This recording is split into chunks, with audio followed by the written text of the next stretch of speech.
Welcome back to Old School Sports and our Out of the Park Baseball 25 mini series with the Seattle Mariners.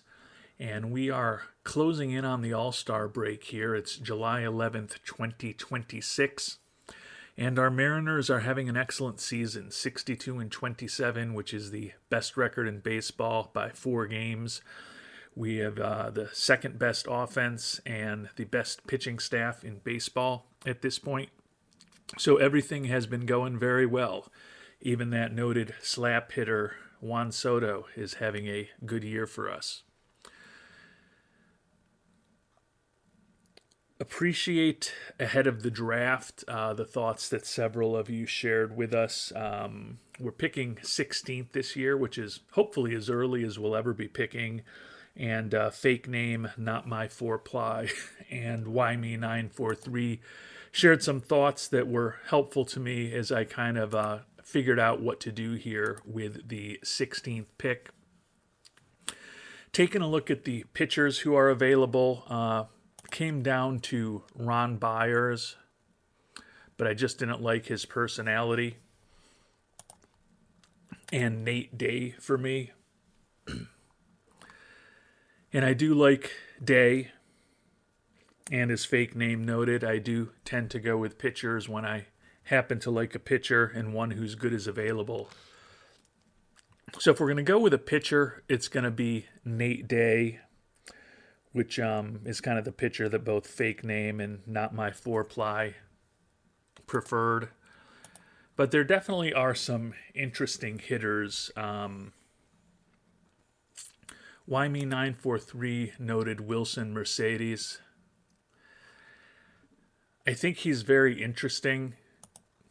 I think I prefer Jard Luis Elamine just a bit to him. His contact's a little worse, but his home run power is a little better.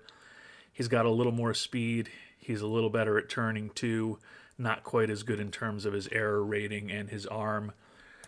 But they're both very close. The one thing Mercedes has going for him over Elamine is that he's looking for slot rather than $7 million. But Not Me 4-ply and Why Me 943 also liked Chris Vanderford, the young catcher. And he's looking for only $1.7 million, so well below slot here for the first round. And he kind of checks most of the boxes I'd like to have with a catcher. He should be above average defensively. He's got a nice power bat, decent contact, and he's acceptable in terms of his gap power and his eye. Not that the gap power matters all that much with that 30 speed. I don't think there's a pound the table right decision among this bunch. But I don't think there's a horrible decision that I could make among the 5 guys or so that I've talked about. But we're going to go with the catcher Vanderford at $1.7 million in terms of his demand. There's no way that he's going to be around next round. And it's not inconceivable to me with Elamine looking for $7 million. But more realistically, with some of these top pitchers, all 4 of the top pitchers looking for $7.5 million or more, that a pretty interesting player could fall to us in the second round, potentially even one of the guys that I've been talking about. So we're going to go with Vanderford here in the first round and see if maybe we get lucky in the second. And it looks like there's just a little more than a handful of 3-star position players left here in the second round. Pitching-wise, a couple 3.5-star players. But the guys who had the big money and were highly regarded are all gone by now. That said, I'm still pretty happy with Vanderford. Think he could be a really solid starting catcher down the line. And we'll see what we can come up with in a new pool of players here in the second round. And we're going to go back to the well with a position player in the second round here. I think the best, or at least the potentially most interesting player on the board is Javorsky Lane Jr., 18-year-old, potentially excellent contact and gap power with decent power and eye, durable in terms of his injury proneness, really good speed, and looks like he could be a pretty good defensive outfielder. He's also very versatile. He can play just about anywhere in the infield and probably would be a really good second baseman. So I think he is the most talented player on the board in terms of his potential, but he's also impossible to sign. So it's not inconceivable we could take a flyer on him in a round or two. The guy that I like second most is the guy that we're going to go for, and that's the shortstop, Daniel Garza. Like the high work ethic, he's got 65 range and error rating. So although he's not necessarily going to be a dynamic shortstop, he can certainly handle the position. Potential for him to be trained up and get lucky and do better than that as well. He's also got the ability to play corner outfield as well, although with a 65 range and error rating, would think that he'd end up somewhere in the middle infield, most likely. I think probably most likely short, maybe second though, although I'd like his turn 2 rating to be a little higher, but potential 60 contact and 60 power in a middle infielder with 65 range and 65 error potential, along with that high work ethic, is pretty attractive to me. And he's also not looking for a ton of money, 1.4 million. See what our scouting director recommends. He recommends pitcher Innis Kernew. If we were going to go with a pitcher, he's actually probably the guy that we would consider, but he looks like he might be a slightly above average starter, and that's if that third pitch, the cutter, develops. Doesn't have an extremely high ceiling in my mind, and he's also faced poor competition in Canada.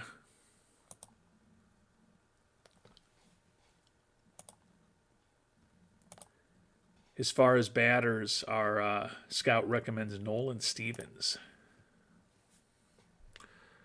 And I have no idea why he would recommend Nolan Stevens. I think our scout is trying to get fired. That's a very interesting recommendation for any batter. He's not looking for much money, I'll say that. But we're going to go with Garza here in the second round, pick him up, and see here in the third round. Yeah, you can see Javorsky Lane. Actually, it's the fourth round now, since we lost our third round pick for signing Bo Bichette. Javorsky Lane Jr. is still around. Everyone who's left, who's a 3-star prospect among the position players, is looking for well above slot. And there's a few 3-star potential pitchers available as well that we'll take a look at. And if they're still around in the 5th round, we might take a flyer on one of those impossible to sign position players, but we're going to go with a pitcher here finally in the 4th round. Colton Hartman has a really good personality, which those of you who have watched me over the years know I find very attractive. And he's also a potential two-way player. Looks like he's got that home run power, not too much else. He's certainly intriguing to me, but I think his ceiling is pretty low.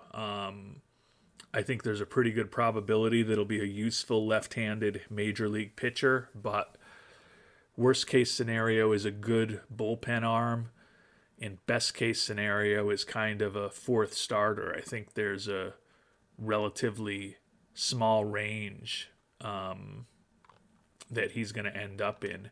I guess if all 3 of his pitches developed fully, I could see him having more than 50 stuff. But I'm a little more intrigued by Wilson Anderson, young 18-and-a-half-year-old. Could potentially have plus stuff, above average movement, and average control if he fully develops. He is a fly ball pitcher, and right now he allows or we think he's going to allow a lot of home runs. Only a 3-pitch guy, but his curve and his changeup are already close to major league quality, which I think increases the chance that those will ultimately be solid pitches for him. I'm not in love with him. Josh Spradlin, the reliever, I really like, but he's impossible to sign, so it's a little early for him as well. I'm going to actually spend a little more time just looking at some of the lower rated players who are out there, because I'm definitely not in love with Wilson Anderson. And I've spent a little more time offline looking at the options. Our scout recommends we go with Lorne Northeast, another Canadian pitcher here, but he's not all that exciting to me. Another guy who doesn't have an incredibly high ceiling. I think we're going to still go with Wilson Anderson. I definitely don't love him, but I like the fact that the 2 pitches that I'm most worried about him developing are already not far off major league average. So I think he'll be a 3-pitch guy. Kind of interesting that he's going to be using the curve and change off of that mediocre fastball, even if that fully develops. I like his stuff. And I think that as a right-handed pitcher in Seattle, with that ballpark, he can potentially get away a little bit with the home runs and the fly ball tendencies compared to some other parks. I don't love this pick, but I don't really love any of the options that are out there right now. So we're going to go Wilson Anderson in the 4th and then see who's still left in the 5th. And Hartman, Spradlin, and Vera are all still out there. And among the batters, Morgan, Lane, Jones, and Greathouse are all still out there. At this point, I'm going to pick the guy that I think is the most talented upside. I don't know that we're going to have the money to bring him on board, but if we can, I think Javorsky Lane Jr. is great value in the 5th round. And we've definitely not gone with expensive guys with our first 3 picks. So if there's ever a year where we might get lucky and land an impossible to sign player, maybe this will be that year. And we ended up in the 6th round taking Eric Bairden, a guy who was looking for more than slots. A little disappointing that the pitcher, Wilson Anderson, is all of a sudden coming in with really high demands. One thing that if you play with the default settings here in 25 that is different than previous years is that by the time of the draft and with the accelerated rookie league play this year, you're really not going to be playing your draftees at all unless you send them to the DSL, and typically a drafted player is probably not going to be eligible for the DSL. So I think I'm going to play hardball with these guys since they're not going to be with my team until next year anyways. I'm going to make offers to Vanderford, Garza, and Bearden, get those 3 signed. And then we're just going to let Wilson Anderson and Javorsky Lane Jr. just kind of sit around for a month and a half or so before making them any offers and see if maybe we'll be able to get them for a more reasonable price than either of them is looking for right now. It's always a chance to learn something. And with the draft out of the way, back time to get into the action. We've got a little over a week of baseball now until we get to the All-Star game, which is relatively late this year on July 21st.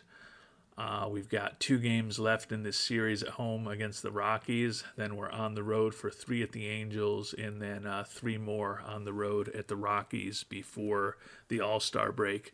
Kind of a weird scheduling quirk, I would say, with a home-and-home series in a 9-game span with a National League foe. I guess maybe the Rockies are kind of the Mariners equivalent of the Yankees versus Mets, and maybe that's why they're playing each other in the home and home in the National versus American League. I know there's a fair amount of Mariners fans who are watching, so I'm sure you can let me know the answer to that in the comments. And we're headed into the All-Star break feeling pretty good about ourselves. We ended up sweeping the series at home against the Rockies, and then we took 2 out of 3 against the Angels, and we took 2 out of 3 against the Rockies before getting here to the All-Star break. So as we sit here on July 30th, taking a look at the standings, we are 18 games up on the Astros, 20 up on the Rangers. At 68 and 29, we're up 5.5 on the Orioles for the best record in the American League, and we're also up 5.5 on the Brewers and the Orioles for the best record in all of baseball. So feeling good about where we are right now. The non-power hitting Juan Soto leading the American League with 30 homers, second with 85 ribbies, third in OPS, and second in batter WAR at the All-Star break. And Luis Castillo certainly looks like he could be in line for a Cy Young Award.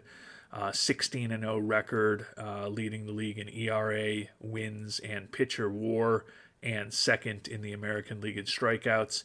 His new teammate Aaron Civale is third in the AL with 10 wins at the All-Star break. Take a look and see how many All-Stars we actually have here this year. No surprise that Castillo and Civale both make the team as starting pitchers, and our closer Andres Munoz, 3-3 with 14 saves, also named to the All-Star team. So 3 pitchers from our excellent rotation named All-Stars this year. Looking at the position players, a little more sparse there. The youngster Cole Young makes the team. He's listed as a shortstop now. He's really primarily played second base for us this year until the injury to Bo Bichette. But still good to see Young get some all-star recognition. And then actually we are pretty well represented in the outfield with non-power hitting Juan Soto named to the all-star team. J-Rod named to the all-star team, 281, 25 homers, and 72 ribbies. And non-power hitting MJ Melendez with a 314 average and 17 homers, named an all-star as well. For those of you who are new to the series, the reason I'm talking about Soto and Melendez being non-power hitters is that we've had for the last couple of years an owner goal to add a power hitter. An off-season a year ago, we added Juan Soto and Gleyber Torres in the free agent market. And this past off-season, we traded for MJ Melendez, and according to our owner, we have made no progress towards that goal. And our fan interest has actually dipped another notch, despite the fact that we've got a 700 winning percentage here on July 20th.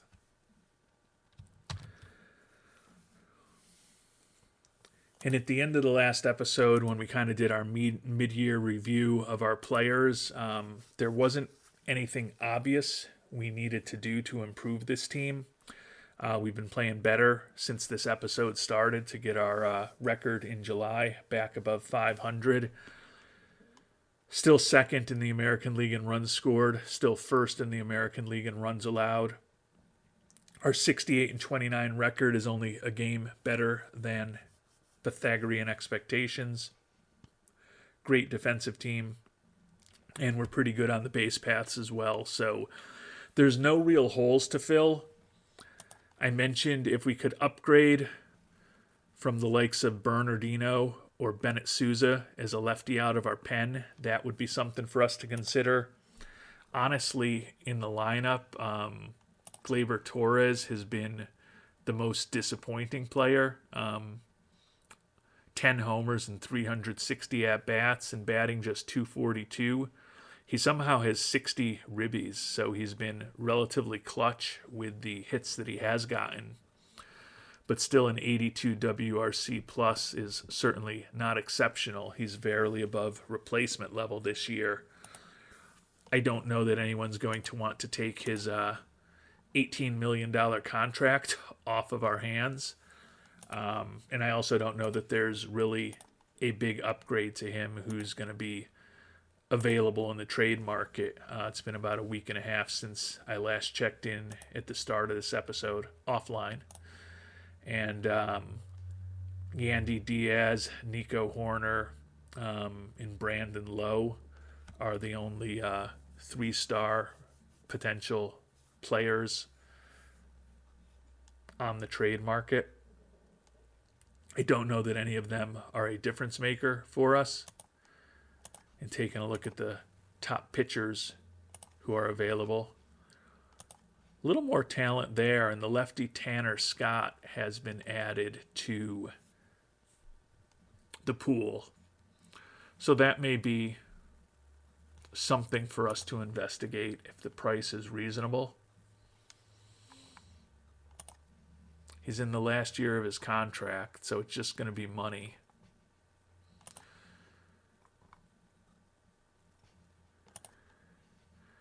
He's pretty tough on lefties with that 95 stuff against left-handed batters.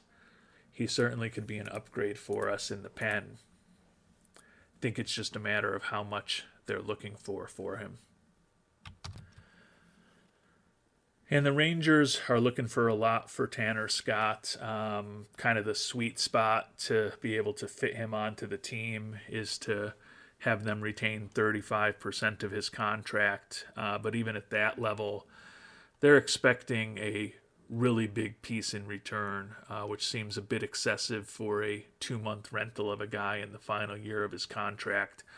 So we're going to keep an eye on the trade block and maybe do a little work offline as far as maybe trying to put a trade together for someone who's not on the trade block, but not necessarily thinking we're going to do anything revolutionary this year unless the price is reasonable, since we're doing pretty well.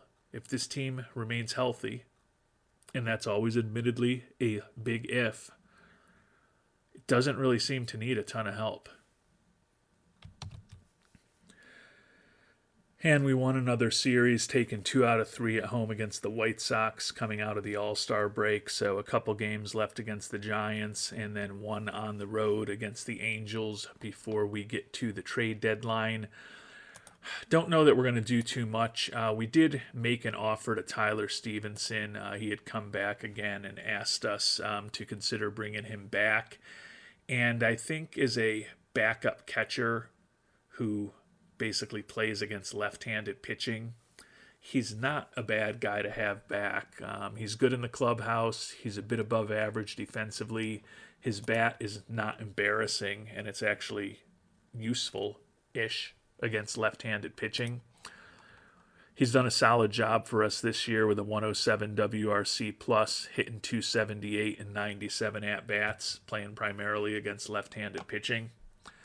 And given that it's very conceivable that for budgetary reasons, we may need to move on from Cal Raleigh and his $15 million expected salary next season, bringing back Mr. Stevenson and potentially having him paired behind the plate with Harry Ford next year seems like a potential pretty interesting and good solution for us at catcher.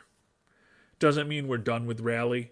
I don't think bringing Stevenson back at that kind of level eliminates Raleigh from consideration, but it certainly gives us a little more flexibility depending on what our budgetary situation is going to look like after this year. And certainly the way we're playing right now, first place, best record in baseball, and on pace to generate a lot more revenue than we did a year ago. If we add that in with a long run in the playoffs, maybe we get a nice bump in our budget, and the no money we have available for extensions becomes a little bit, and we don't feel quite as bad about bringing Raleigh back for the final arbitration eligible year of his career. But turning from thinking about the offseason in the future to what's really most important right now, the present, and positioning this team for hopefully a long postseason run, take another look at the trade block and the players who are available, and it's not really any different than it was a week ago, and the prices aren't really any different than they were a week ago. So we're going to probably just continue to keep an eye on the market, sim ahead another couple days, and if we can get a bargain as we approach the trade deadline who can help us this year, we'll certainly think about it. But we're not going to overpay, and we're not going to chase unnecessarily something that we really don't need with the best team in baseball. And as we get into the home stretch of the trading period, with just 2 days left, standing at 72-30, still the best record in baseball. We are up 6 on the Orioles for the best record in the American League, and we are up 5 on the Brew Crew for the best record in baseball. So pretty well positioned. Soto has been out with a suspension for the game yesterday, and 4 more to come. He was involved in a brawl. So J-Rod has actually tied him in home runs now, although J-Rod shows on the leaderboard, and that dynamic duo ranks second and third in the American League in batter war, behind only Mr. Clutchman. Pitching-wise, Castillo and Savale still both having very good seasons. Castillo has to be considered a overwhelming favorite here on July 30th to win a Cy Young Award with an American League best 17-0 record and an American League best 2.46 ERA to go with 141 strikeouts, which is third in the AL. Certainly has a outside chance at a pitching triple crown this year. And the prices still seem high, so we're going to sim ahead to the last day before the trade deadline and see if maybe the prices come down a bit. But it's unlike me when I've got a team that is capable of winning it all to stand completely pat at the trade deadline, but the players who are available aren't overwhelmingly difference makers, and the ones that we're thinking could still help us are just incredibly expensive for rentals. So given that we don't have any huge holes on our team, barring injuries, and we're hopefully getting close towards having our starting shortstop back, about a week away from Bo Bichette hopefully being able to begin a quick rehab assignment. Don't feel like we have to make any very rash or particularly ambitious moves. And there's just nothing for us to do on the trade market. As we've talked about, I really like this team. And the likes of Yandy Diaz, Nico Horner, who might be able to help us a little bit on the margin. The prices for those guys is just crazy high for what they are for a 2-month rental. Players who wouldn't even be realistically everyday players for us, more just insurance policies, particularly in the case of Horner with his defense. He would be our kind of insurance policy against Bichette, perhaps not coming back as soon as we hope. And then I basically took a look at all of the top pitchers on the market, and the relievers, Scott, Abreu, Bednar, or even the guys who can start like King and Montas, the prices are just very high. You know, the top 3 or 4 players on our team or the top prospect or two in our organization are the only ones that can get me those guys straight up. And it just doesn't make sense to me. So as much as I'd love to do something to help this team win it all this year, when I take a look at the standings, as we've talked about, we've got the best record in the AL, the best record in baseball. We're up, looks like 5.5 on both the Orioles and the Brewers for the best record in baseball. So I think we're going to run with what we brung for the rest of this season here in 2026. And we won the final game of the month of July, topping the Angels 7-3. Julio Rodriguez, who's had a monster month of July, was just named the AL Hitter of the Month, 363 average with a ridiculous 14 home runs and 29 ribbies. So we've made it past the trade deadline, and we've got about 2 months left in the season. 73-30. J-Rod and Soto tied for second in batter war. J-Rod pursuing a second potential MVP award in the last 3 years. Soto would still be a first-time winner if those two or either of those two are able to get by Rutschman, given the big year the Orioles are having, and a 314 average and 163 WRC plus, while also playing a excellent defensive catcher. I think Rutschman rightly would be the favorite for the MVP at this point. Castillo, though, still looks like a potential runaway winner for the Cy Young Award. He could get well into the 20s in wins this year, which would be a rare feat to see someone getting 23, 24, 25 wins in this day and age, which is certainly possible with the way he's been pitching and the good team he's got behind him. So there's a lot to find out as far as how this team is going to position themselves for the playoffs in our next episode. Still waiting to hear back on Tyler Stevenson and what he thinks of that offer that we've made to him. But the season is going really well for the Mariners. Now it's just a matter of getting Bichette back, keeping the team healthy, and getting into as good a position as possible come October. And we'll find out how we do on all of those fronts and many more in our next episode. Until then, thanks so much for watching, and hope you have a great day.